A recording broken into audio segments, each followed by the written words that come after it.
Yes, all along we have, ever since 1988, we have always been trying to reach out to those who are in the military or in those institutions or military institutions or supportive pillars. Back in 1988, we had a time where the army and like Navy and Air Force people, even like police, join us on the streets. And we had another time of the army people supporting democracy in 1990, when NLD, National League for Democracy, Daw Aung San Suu Kyi's party won landslide victory in 1990 elections. They got the votes not only from the general public. Those votes included the votes from the army and their families. So yes, we did get a lot of the support by then. But later, the way that I see is that the army has become more and more isolated from the general public for at least two reasons. One is because people also don't like them. General public just simply don't like them. But then you do have a larger population still associated to the army one way or the other, because you have fathers who are in the army, or brothers, uncles in the army, or this is the largest institution in the country. So yes, all of us associate one way or the other to this particular institution. And but it's difficult to associate with them now. For another reason is because also in the army you have a very clear structure gap or division, I would say. One is this rank and file soldiers, including those forced child soldiers who had to join the Burma army by force. They happen to be the ones who are out in the field, at the front line, committing all kinds of human rights violations and their human rights being violated at the same time by the top generals or higher officers of their battalions.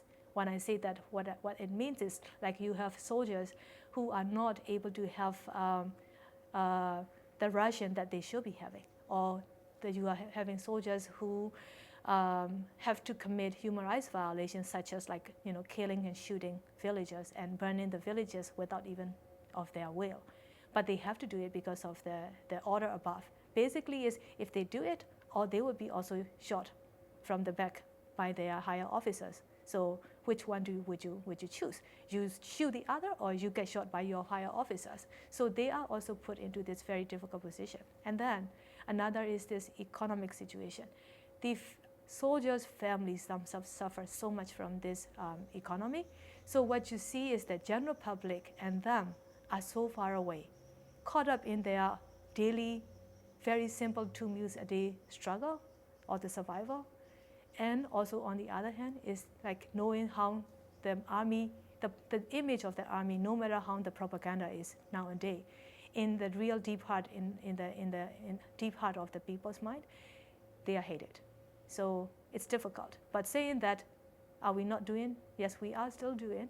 We are still trying to reach out to them by providing information of how they are, the top generals are exploiting of their and abusing of their power, whereas the ordinary soldiers' family, how much they suffer at the same time, like the general public are suffering. So we are still trying to reach out to them by different means possible, but it's been quite difficult. Like in the army now, you have another another class, more of like a elite kind of class, who have access to like higher education, even abroad, studying in Japan and elsewhere, Israel, Russia, and then who are having access to like information technology and all kind of lucrative, including even like having access to some business opportunities and such. And therefore, the Burmese army right now is different than back in 1988, where you have a whole large army soldiers at the bottom part who are in a very difficult situation, you have another upper class of the army soldiers who are enjoying so much of the today's modern world with as much as the army generals are enjoying.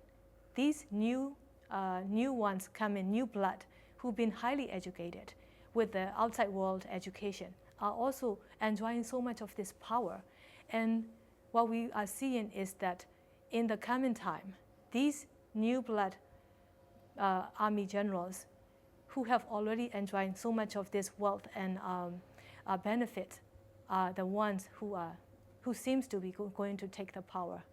That we don't see. There is there's some people say, oh, educated young blood of the military people will be the one who will cling to change for democracy. But in case of Burma, we don't think so, because they are the one who are riffing and getting all the benefits now.